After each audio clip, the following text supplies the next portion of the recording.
ഇന്നത്തെ കാലത്ത് നമ്മളൊക്കെ ചെയ്യുന്ന ഒരു കാര്യമുണ്ട്. ഒരു കാലത്ത് ഞാനും ചെയ്തുകൊണ്ടിരുന്നത്, പക്ഷേ ഇപ്പോഴില്ല. നമ്മുടെ ജീവിതത്തിൽ ചെറിയൊരു പ്രശ്നം വന്നാൽ പോലും നമ്മൾ ആദ്യം നോക്കുന്നത് നമ്മുടെ ജാതകവും നക്ഷത്രവുമാണ്. ഒരു ദോഷവും അതിന് പരിഹാരവുമാണ്. നമ്മുടെ കുടുംബ ബന്ധങ്ങളിൽ ബന്ധങ്ങൾക്ക് ഇടയിൽ അകൽച്ച സംഭവിച്ചു കഴിഞ്ഞാൽ പറയും അത് രാശി ശരിയില്ല, രാശി പൊരുത്തമില്ല, അല്ലെങ്കിൽ ഒരു ജോലി കിട്ടിയില്ലെങ്കിൽ അത് ഗ്രഹദോഷം കൊണ്ടാണ്, ആരോഗ്യത്തിന് പ്രശ്നങ്ങളുണ്ടായാൽ അത് നക്ഷത്രദോഷം കൊണ്ടാണ്.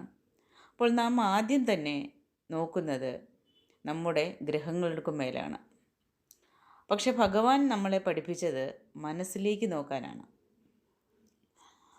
അപ്പോൾ ഇങ്ങനെ ഒരു കൃഷ്ണഭക്തനായി ഇരുന്നിട്ട് പോലും ജാതകം നോക്കുന്നു, എന്നിട്ടും മനസ്സിന് സമാധാനം കിട്ടുന്നില്ല, സ്വസ്ഥതയില്ല. ധ്യാനം ചെയ്ത് നോക്കിയിട്ടും അവിടെ ഏകാഗ്രത കിട്ടുന്നില്ല. അപ്പോൾ നിങ്ങളുടെ മനസ്സിനെ പിടികൂടിയിരിക്കുന്നത് വലിയൊരു ഭയമാണ്. ഭഗവാനോട് ഭക്തി കാണിക്കുമ്പോൾ ആ ഭയത്തിൻ്റെ സ്ഥാനം അവിടെ എന്താണ്? അപ്പോഴെന്തിനാണ് ഭഗവാനോട് ഭക്തി വയ്ക്കുന്നത്? അപ്പോൾ ആ ഭക്തിയുടെ അടിസ്ഥാനം എന്താണെന്ന് ചോദിച്ചാൽ, എൻ്റെ ജീവിതത്തിൽ ഇന്ന ഇന്ന കാര്യങ്ങൾ എനിക്ക് സാധിക്കാനുണ്ട്, അല്ലെങ്കിൽ ഞാൻ ഉദ്ദേശിക്കുന്ന കാര്യങ്ങൾക്കൊന്നും തടസ്സം വരാൻ പാടില്ല, അതെല്ലാം നീക്കിത്തരണം എന്ന് ആവശ്യപ്പെട്ടുകൊണ്ട് ഭഗവാൻ ഇഷ്ടപ്പെട്ട കാര്യങ്ങൾ ഭഗവാന് വാങ്ങിക്കൊടുത്തോ അല്ലെങ്കിൽ വഴിപാട് ചെയ്തോ ഒക്കെ അത് ചെയ്തു കഴിയുമ്പോൾ അതിൽ തൃപ്തനായി ഭഗവാൻ നിങ്ങൾക്കത് തിരിച്ച് നിങ്ങൾ ആവശ്യപ്പെടുന്നതെല്ലാം ചെയ്തു തരണം. ഈ ഒരു കണ്ടീഷനോട് കൂടിയാണ് നിങ്ങൾ ഭഗവാൻ മേലെ ഭക്തി വയ്ക്കുന്നത്. അതുകൊണ്ടാണ് നിങ്ങൾക്ക് ഭയം വരുന്നത്. അതേസമയം എൻ്റെ ജീവിതത്തിൽ എന്ത് നടന്നാലും അതെല്ലാം താങ്ങാനുള്ള ശക്തിയായിട്ട് നീ എനിക്ക് കൂടെ വേണം എന്ന് വിചാരിച്ച് ഭഗവാനോട് ഭക്തി വെച്ചാൽ ഈ ഒരു ഭയം നിങ്ങൾക്കുണ്ടാകില്ല. അതിനുദാഹരണമാണ് ഭഗവാൻ ഉറങ്ങിക്കിടക്കുന്ന സമയത്ത് ദുര്യോധനനും അർജുനനും പോയി ഭഗവാന്റെ സഹായം യുദ്ധത്തിന് വേണ്ടി ഭഗവാന്റെ സഹായം ചോദിച്ച കഥയൊക്കെ അറിയാം നിങ്ങൾക്ക്. അപ്പോൾ ഭഗവാൻ കൂടെ ഉണ്ടെങ്കിൽ അത് മാത്രം മതി എന്നുള്ള ഒരു രീതിയിലാണ് അർജുനൻ ഭഗവാനെ സമീപിക്കുന്നത്. പക്ഷേ ദുര്യോധനൻ ചോദിക്കുന്നത് ഭഗവാന്റെ യുദ്ധസന്നാഹങ്ങളെയാണ്. അപ്പോൾ അതുകൊണ്ട് തന്നെ മനസ്സിലാക്കാം ഭഗവാനെ ഏത് തരത്തിൽ വേണം ഭഗവാനെ ആശ്രയിക്കാൻ, ഭഗവാനോട് ഭക്തി വയ്ക്കാൻ. അപ്പോൾ നിങ്ങൾ ആരോടാണ് നമ്മുടെ ഈ കഷ്ടങ്ങളും ദുരിതങ്ങളും ഒക്കെ പോയി പറഞ്ഞ് ഇതെല്ലാം തീർത്ത് തരണമെന്ന് പറഞ്ഞ് വഴിപാട് കഴിക്കുന്നത്? അങ്ങനെയുള്ള ആ ഭഗവാന്റെ ജീവിതം എങ്ങനെയുള്ളതാണെന്ന് നിങ്ങൾക്കറിയാമോ? ഭഗവാൻ ജനിച്ച നിമിഷം മുതൽ ജീവിക്കാൻ ഒരു സ്വസ്ഥതയില്ലാതെ ഒരു ഭയമല്ല, ഒരു മരണത്തിൻ്റെ മുനമ്പിൽ നിന്നുകൊണ്ടുള്ള ജീവിതമായിരുന്നു ഭഗവാന്റേത്. ബാല്യത്തിൽ 18ഓളം വധശ്രമങ്ങൾ ഭഗവാന് നേരെ ഉണ്ടായിട്ടുണ്ട്. പ്രിയപ്പെട്ടവരിൽ നിന്നെല്ലാം വേർപിരിയുന്ന ഒരവസ്ഥ ഉണ്ടായിട്ടുണ്ട്. അവസാനം സ്വന്തം വംശത്തിൻ്റെ നാശം പോലും കണ്ടു നിൽക്കേണ്ട ഒരു ഹൃദയഭേദകമായ ഒരവസ്ഥ കൂടി ഭഗവാൻ നേരിട്ടതാണ്. അപ്പോഴൊന്നും ഇതിലൊന്നും ഭഗവാൻ പറഞ്ഞില്ല എൻ്റെ ജാതകം മോശമായിരുന്നു, അതുകൊണ്ടാണ് എല്ലാം എനിക്കിങ്ങനെ സംഭവിച്ചത്. അതേപോലെ ഭഗവാൻ ഒന്നും ചെയ്തുമില്ല. ഈ ദോഷം നീക്കാൻ ഒരു പ്രത്യേക പരിഹാരം വേണമെന്ന് പറഞ്ഞ് ഭഗവാൻ ഒന്നും ചെയ്തില്ല. ഭഗവാൻ ചെയ്യുന്നത് ഒറ്റ കാര്യമേ ഉള്ളൂ: ദുഃഖം വന്നാൽ അതിനെ പേടി കൂടാതെ നേരിടുക. അതെൻ്റെ കർമ്മമാണ്. ഞാൻ അതിനു വേണ്ടിയിട്ടാണ് ഞാൻ ഈ ഭൂമിയിലേക്ക് ജനിച്ചത്. അത് ഭഗവാൻ അറിയാം. ഭഗവാന്റെ ജീവിതത്തിൽ കൂടെ അത് മറ്റുള്ളവരോടും ഭഗവാൻ പറഞ്ഞു പഠിപ്പിക്കുകയാണ്. നിങ്ങളും നിങ്ങളുടെ കർമ്മത്തിനനുസരിച്ച് വേണം ജീവിക്കാൻ. നിങ്ങളുടെ കർമ്മത്തിൻ്റെ ഫലമായിട്ടാണ് നിങ്ങൾ ഈ ഭൂമിയിൽ മനുഷ്യനായി ജനിച്ചത്. അപ്പോൾ നിങ്ങൾക്ക് എന്താണ് കർമ്മം ഇരിക്കുന്നോ അതിനനുസരിച്ചാണ് നിങ്ങൾക്ക് വരുന്ന ഓരോ കാര്യങ്ങളും. അപ്പോൾ അതിനെയെല്ലാം നിങ്ങൾ നേരിടുക. നിങ്ങളുടെ കൂടെ ഞാനുണ്ട് ധൈര്യം തരാൻ. അതിനെല്ലാം നേരിടുക, ഭയമില്ലാതെ നേരിടുക. യുദ്ധസമയത്ത് അർജുനനോട് ഭഗവാൻ പറഞ്ഞ ആ ഗീതോപദേശം തന്നെ അതാണ്. അതേപോലെ തന്നെയാണ് ആ ഉപദേശമാണ് ഓരോ മനുഷ്യരും ജീവിതത്തിൽ പകർത്തേണ്ടത്. അപ്പോൾ ഭഗവാന്റെ ഭക്തന്മാർ ആയിട്ട് പോലും ഈ ജാതകത്തിൽ അമിതമായി ആശ്രയം വയ്ക്കുന്നത് എന്തിനാണ്? അത് ഭക്തിയല്ല, അത് ഭയമാണ്. കാരണം നിങ്ങളുടെ ആ വരാനിരിക്കുന്ന ഓരോ സന്ദർഭങ്ങളെ നിങ്ങൾ വിചാരിച്ച് ചിന്തിച്ചു കൂട്ടി അതങ്ങനെ നടക്കും, അപ്പോൾ അതങ്ങനെ നടക്കാൻ പാടില്ല എന്ന് പറഞ്ഞ് നിങ്ങൾക്കത് അതിന് വേണ്ടിയിട്ട് ഭഗവാനോട് പോയി നിങ്ങൾ ചോദിക്കുമ്പോഴാണ് അവിടെ നിങ്ങൾക്ക് ഭയമുണ്ടാകുന്നത്. അപ്പോൾ നിങ്ങൾക്കതിനെ നേരിടാൻ നിങ്ങൾ തയ്യാറല്ല, നേരിടാൻ നിങ്ങൾക്ക് ഭയമാണ്. അപ്പോൾ ജീവിതം, ഭക്തിയുടെ അർത്ഥമെന്ന് എന്താണെന്ന് ചോദിച്ചാൽ, ജീവിതം എത്ര കഠിനമായാലും ഞാൻ ഭയപ്പെടില്ല, കാരണം എനിക്ക് താങ്ങായി ഭഗവാൻ എൻ്റെ കൂടെയുണ്ട്, ആ ഒരു വിശ്വാസം. പക്ഷേ ഭയം നമ്മളോട് പറയുന്നത് എന്താണ്? എനിക്ക് പ്രശ്നം വരും, കാരണം എനിക്ക് ഇന്ന ദോഷങ്ങളൊക്കെയുണ്ട്, അല്ലെങ്കിൽ എൻ്റെ ഗ്രഹം ശരിയില്ല, ഇപ്പോൾ സമയം ശരിയില്ല, എനിക്ക് ദുഃഖം ഉണ്ടാകും, കാരണം നക്ഷത്രം മോശമാണ്. ഇങ്ങനെയുള്ള കാര്യങ്ങളാണ് ആ ഭയത്തെ ഉണ്ടാക്കുന്നത്. അപ്പോൾ ഭക്തി എന്ന് പറയുമ്പോൾ നമ്മെ ശക്തിയുള്ള മനുഷ്യനാക്കണം. ആ ഭക്തിയിലൂടെ ഭഗവാന്റെ അനുഗ്രഹം നമ്മളിൽ ഉണ്ട് എന്നുള്ള ഒരു അടിയുറച്ച വിശ്വാസം ഉണ്ടാവണം. ആ വിശ്വാസം ഉള്ളിടത്ത് ഒരു ബാധകളും വരില്ല, ഒരു ചെയ്തുദോഷവും വരില്ല, ഒരു കൂടോത്രം വരില്ല, ഒന്നും വരില്ല. ആ ഭയമാണ് നമ്മളെ ദുർബലമാക്കുന്നത്. അപ്പോൾ നമ്മൾ ഭഗവാനെ അന്വേഷിക്കുന്നത് എന്തിനാണ്? ആ ഭയത്തിനുള്ള ആശ്വാസത്തിന് വേണ്ടിയിട്ട് മാത്രമാണോ?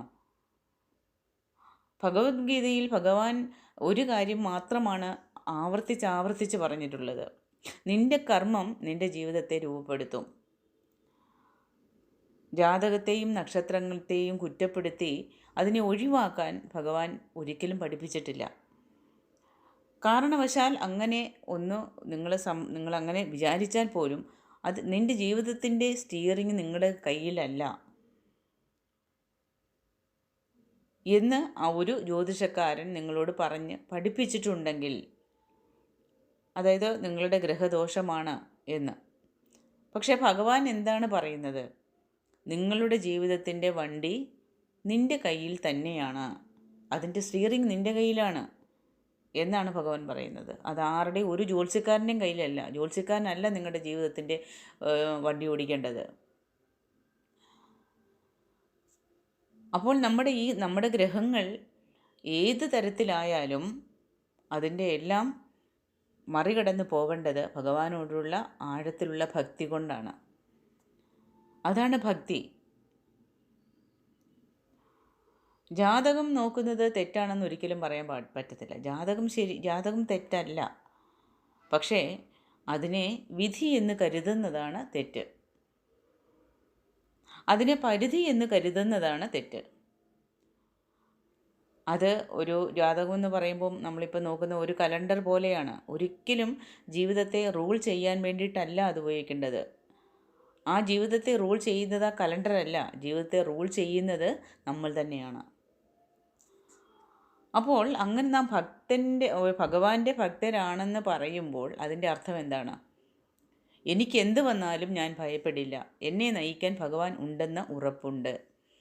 ആ ഉറപ്പുള്ളപ്പോൾ ഒരു ഏകാഗ്രത നിങ്ങൾക്ക് നഷ്ടമാകില്ല. ഏതവസ്ഥയിലും മനസ്സിനെ ഏകാഗ്രമാക്കി വയ്ക്കാൻ പറ്റും.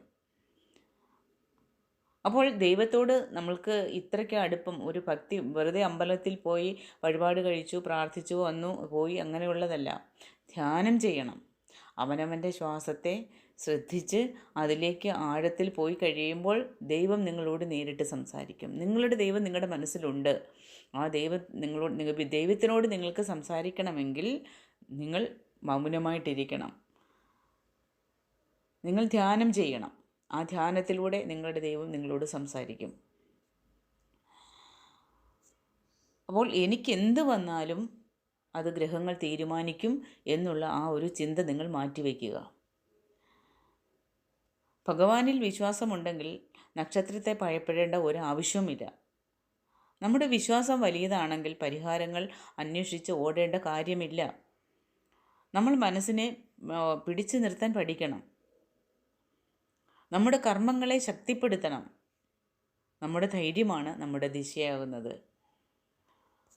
അപ്പോൾ ഈ കമൻറ്റിനുള്ള മറുപടിയായിട്ട് ഞാൻ പറയുന്നത്, ദുഃഖം വരുമ്പോൾ ജാതകം നോക്കുന്നത്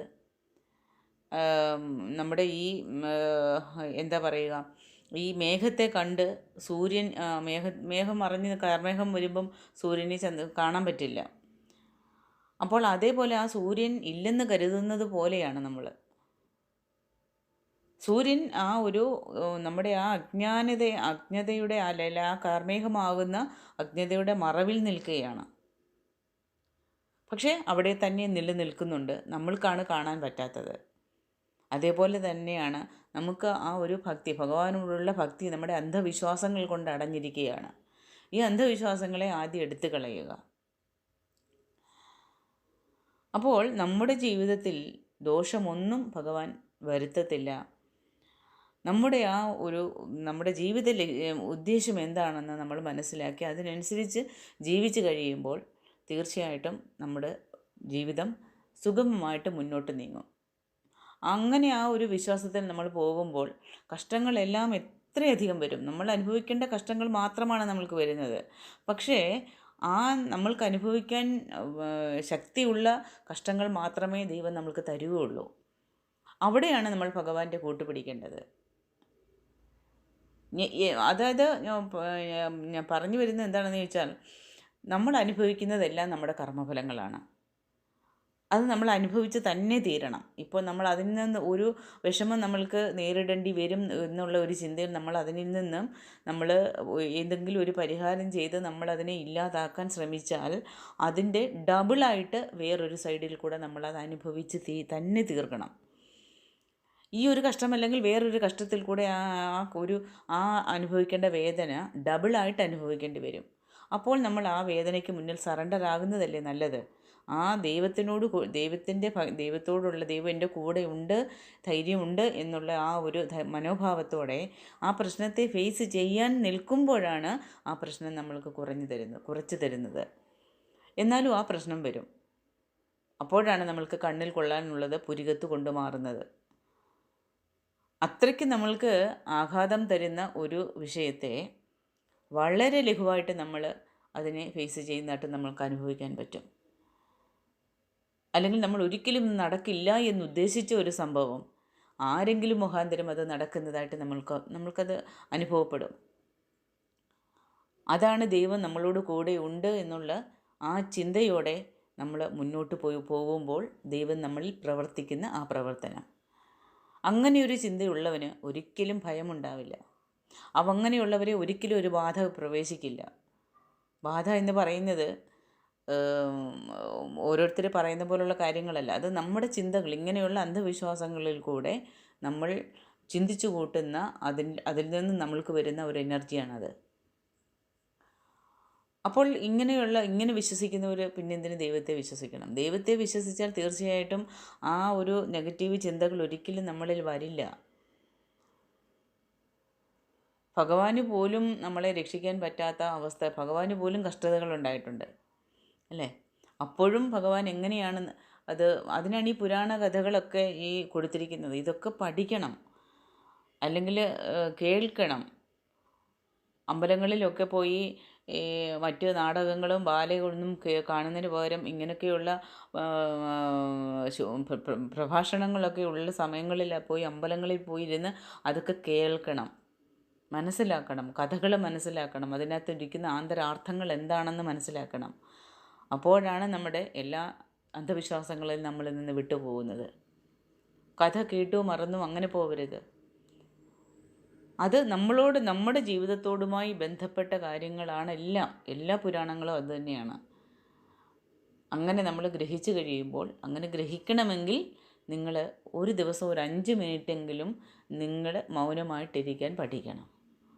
ആ ശാന്തമായ ആ ഒരു അവസ്ഥയിൽ മാത്രമേ നമ്മൾക്ക് ഉള്ളിൻ്റെ ഉള്ളിലുള്ള നമ്മുടെ അതായത് സമുദ്രം പോലെ അത് കലങ്ങി മറിഞ്ഞ് ഓളം തല്ലി ഒഴുകുന്നതാണെന്നുണ്ടെങ്കിൽ അത് നമുക്കൊന്നും കാണാൻ പറ്റില്ല. അതേസമയം തെളിഞ്ഞ ഒരു പ്രതലമാണെങ്കിൽ, തെളിഞ്ഞ ജലനിരപ്പാണെങ്കിൽ അതിനടിയിൽ കിടക്കുന്ന ആ ഒരു വെള്ളാരങ്കല്ല് വരെ നമുക്ക് കാണാൻ പറ്റും. അതേപോലെയാണ് നമ്മുടെ മനസ്സും. അപ്പോൾ ഈ ഒരു കമൻറ്റിന് മറുപടി ഇത്രയുമാണ് ഞാൻ പറഞ്ഞത്. അത് അംഗീകരിക്കാൻ പറ്റുമെങ്കിൽ അംഗീകരിക്കുക. എൻ്റെ അറിവിനനുസരിച്ച് ഞാൻ പറഞ്ഞു. ഓക്കെ കൂട്ടുകാരെ, അടുത്ത വീഡിയോയിൽ കാണാം. എല്ലാവർക്കും നല്ലൊരു ദിനം ആശംസിക്കുന്നു.